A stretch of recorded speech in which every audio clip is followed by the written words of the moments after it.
Mickey, wild ride last week. We had the market ending on a very high note after a few dips in the week. What do you make of it? It's the same volatility we've been talking about, and it all is really based on interest rates. Earnings season is over, and last Wednesday we had the Federal Reserve talk about how more interest rates increases are coming, which was interesting because the market shot right up after that. And then about a half hour later, it fell apart and closed down almost 200 points. And then the next 2 days, we were right back up. So we're kind of in the same cycle of, well, what's really going to happen? What can the market sustain?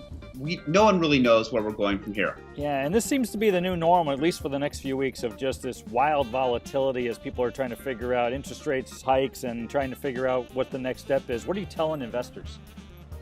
Well, the trend is still higher. We still haven't broken any trend lines. We still haven't broken any directional lines. So you still have to stay the same direction you've been in, hold the course.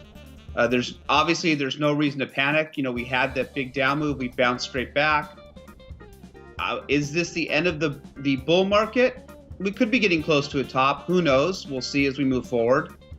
Definitely the interest rates will play a huge role in how far this market can continue to run. So for those who have been sort of sitting on the sidelines for a while, or who have been hesitant about getting into the stock market in particular, what are you telling them right now? Well, when they come to me, it depends on their strategy, how old they are, and how often they're going to be investing money. If they're going to be investing money monthly or quarterly, we can have a little different strategy. If they're coming in and wanting to invest, if they're moving over a 401k or an IRA, we may be a little more conservative because the market is at these highs, and we're seeing this extreme volatility. So being a little conservative, you don't lose a lot on the upside, but you do protect the downside.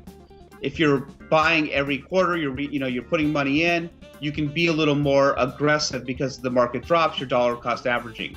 So it really depends on each client's individual goals and how they're doing their investing, but you still need to be in the market in some way. And that's what we really focus on, is helping our clients with their allocation and making sure we can help reduce risk on all market conditions. So there are going to be a lot of questions from a lot of people about their unique set of circumstances. Let's get your contact information out there again so people can get a hold of you.